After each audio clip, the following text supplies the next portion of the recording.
Don Collins is the name, and I'm a high school athletic commissioner in California. And the officials I'm here to talk about are referees today, but you can't talk about the referees without talking about the valuable and vital things that we get in our pursuit of interscholastic athletics. You see, the officials are regulating a very unique activity in the academy. The officials regulate something that is the only time in a child's life in education that they will engage in a zero-sum game. Now, many of you are looking stunned, going, what in the world is this zero-sum game? I thought we were talking basketball, baseball, football, soccer, hockey, etc. But a zero-sum game is simply fancy economic talk for the notion that my win is predicated upon your loss. You see, and that is fancy economic talk because they could have made it simpler, but they're economists. But you see, in math, I do not need you to flunk for me to get an A, and you don't need me to get a D for you to get a B. It is a unique activity that the officials regulate. They are regulating a zero-sum game, and that has some special meaning. But before we talk about that, we must acknowledge that a zero-sum game is not enough. If it were, then we would need officials to handle checkers, and checkers would be a true test of character development for our children, and I can decidedly assure you it is not. If I cheated you at checkers, you would not be mad and want to get a fair shot and run to an official. You would just think much less of me. And if I behaved appropriately in checkers, well, you wouldn't think the better of me. You would simply think there was no real test here, and Mr. Collins met that very low bar. So we need more than a zero-sum game to bring in referees to help take care of business. We need that zero-sum game to be a big deal.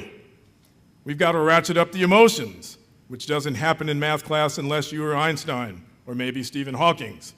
And then after we ratchet up the emotions, we've got to make the parents get ratcheted up, and the fans have to be ratcheted up, and the band's got to be playing at some levels, and at some levels the cheerleaders are out there. And in effect, there's a formal setting that lets us know something big is happening.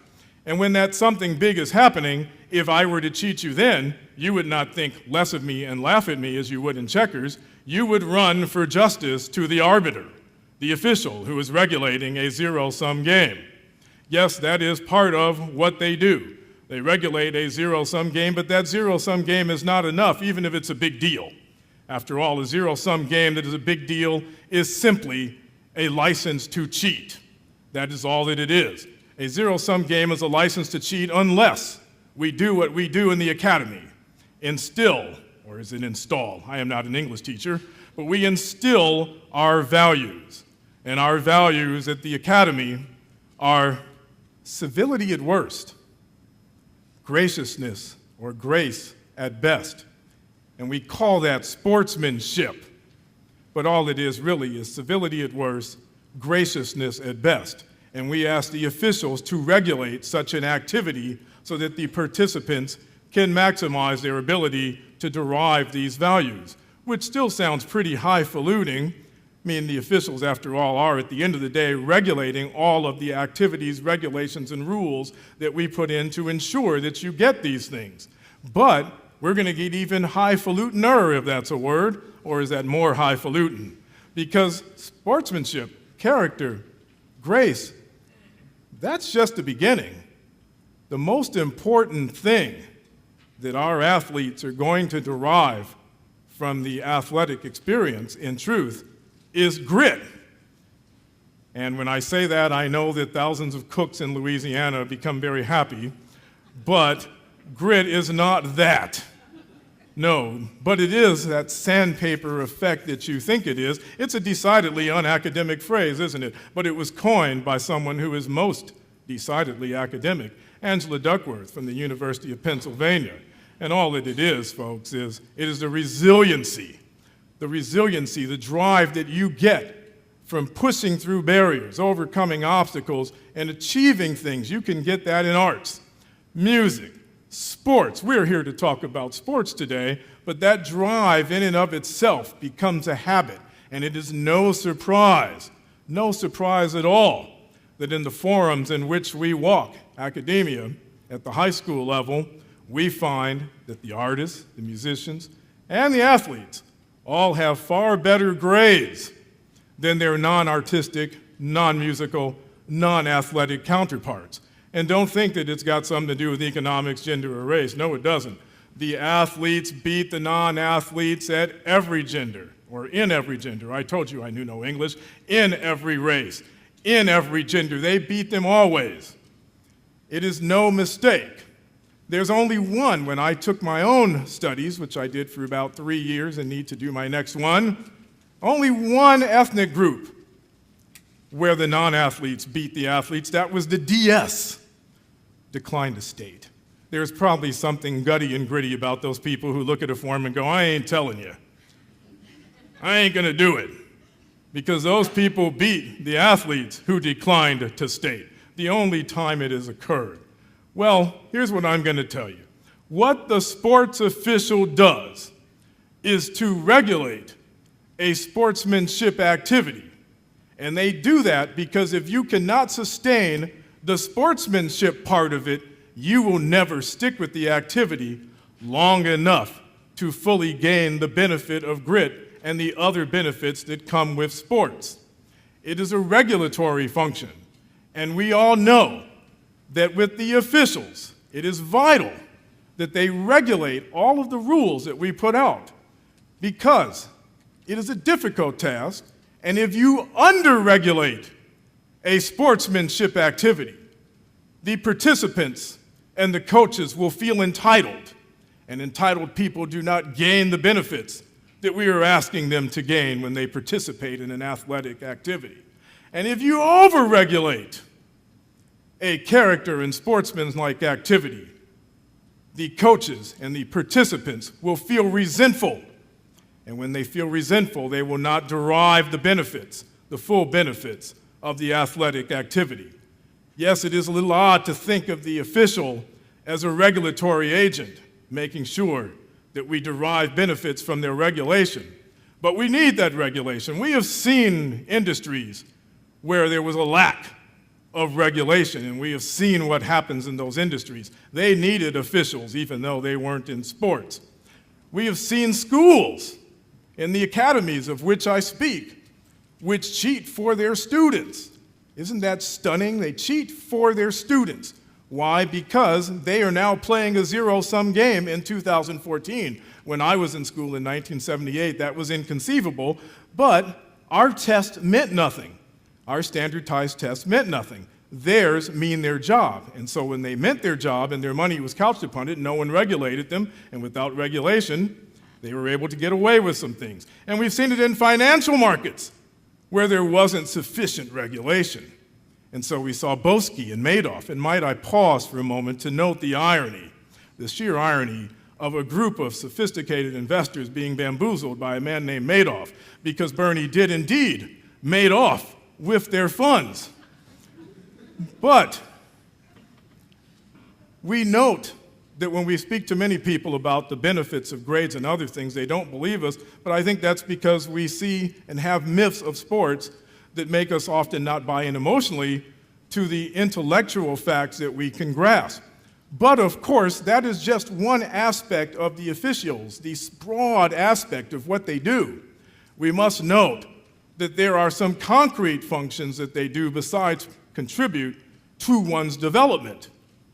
The first concrete function that we would talk about, and it is a very specific one that is near and dear to the MomsTEAM summit that we are here at today, because the first thing we are going to talk about is something that's a synthesized effect, the duty to control the game. Now, there's a gentleman out here named Joe Ehrman, very good man who's done a lot of things with character building with children, youth sports, adult sports, worked with the NFL, who once said, all it takes is 5 minutes and your whole world will come tumbling down. You won't derive any of the benefits if your game goes astray in those 5 minutes. So you have to control the game, and yet you can look all you want, but when you read sports rule books, you don't tend to see a lot of things that say, control the game, control the game, control the game, control the game.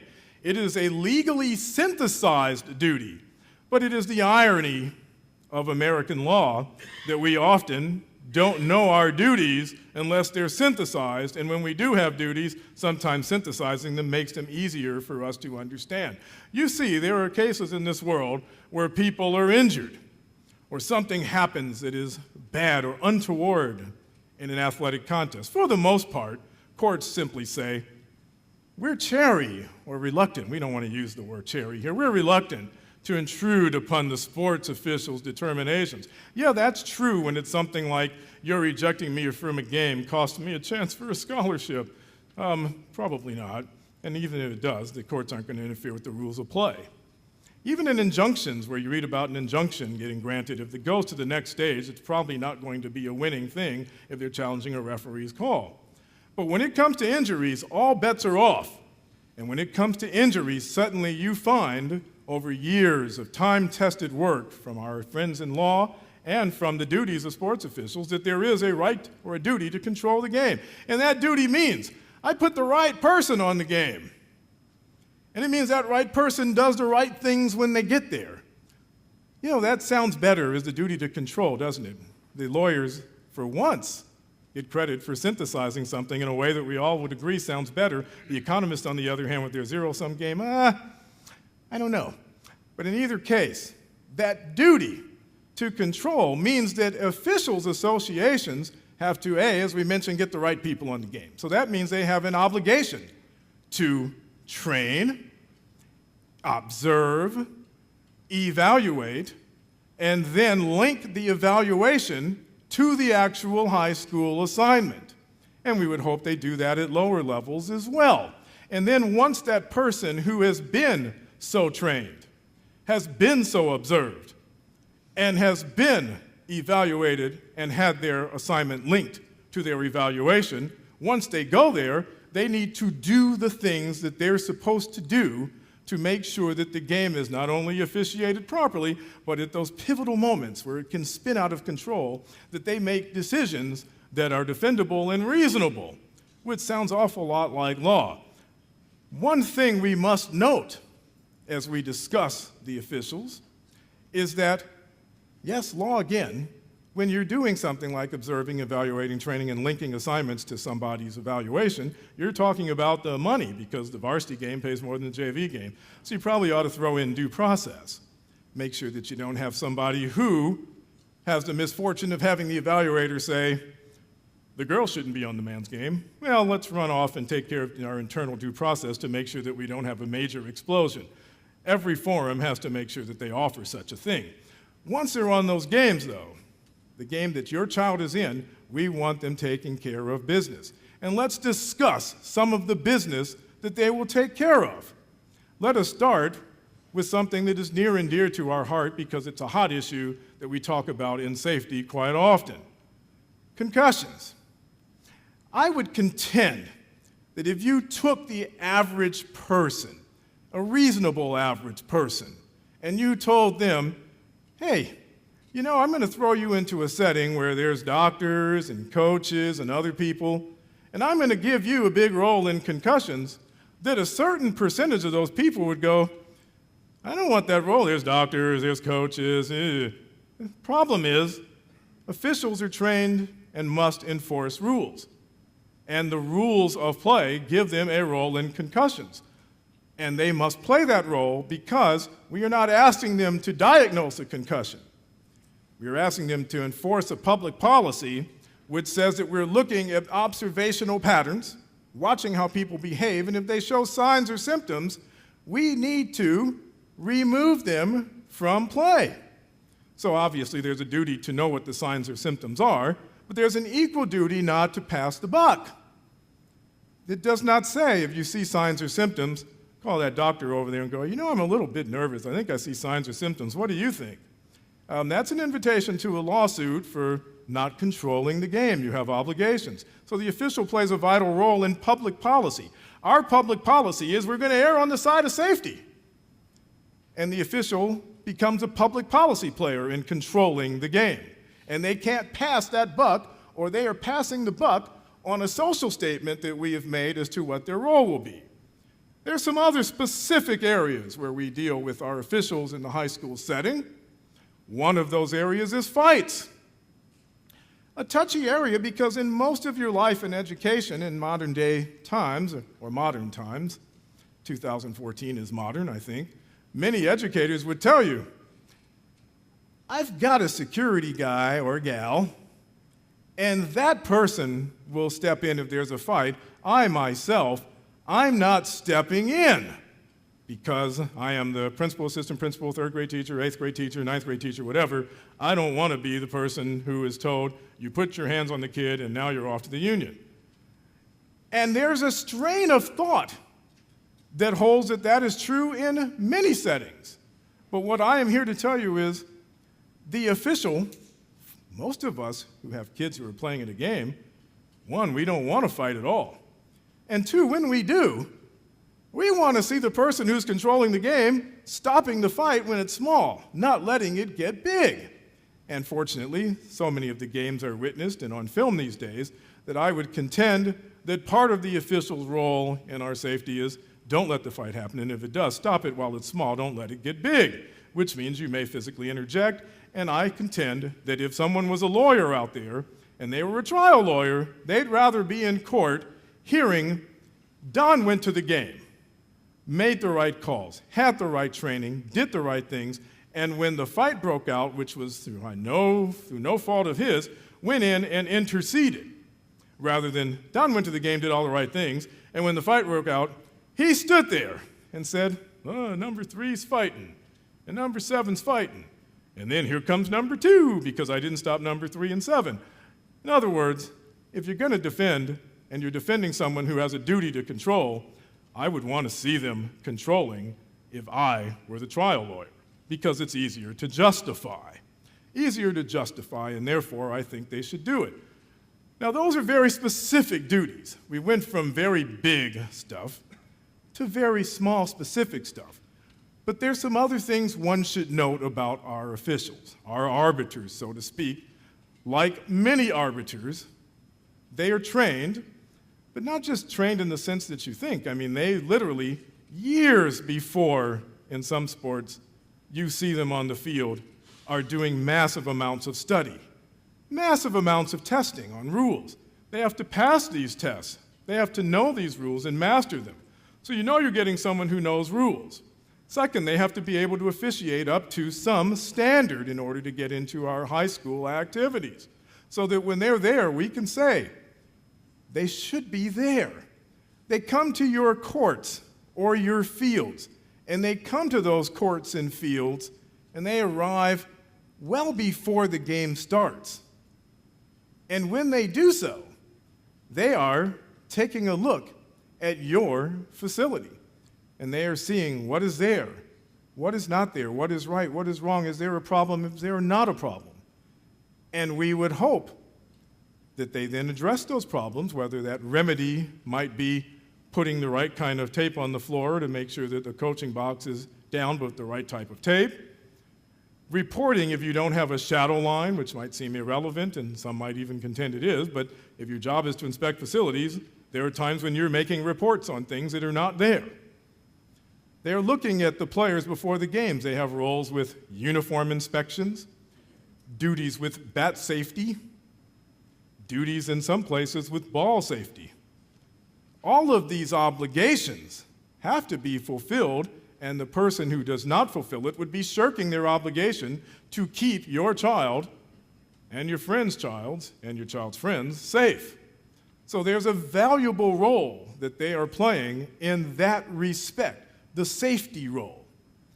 Now, having gone through specific duties and some of the duties that are more broad, and also talking about officials' theoretical role and their practical role in the development of our children, I want to note that ultimately, all of the things the officials do, whether they're specific safety things, such as inspecting a field, whether they're their role in controlling the game so that your child can develop, so that they can pass through just sportsmanship and achieve grit, are things that are vital to the developmental and safety process. They're needed things, and I think they're consistent with the things that the MomsTEAM and today's MomsTEAM Summit stands for. So I thank you for having me here today to speak about these things. Thank you very much, and hopefully we can all keep our sports environment safe for the kids. Thank you.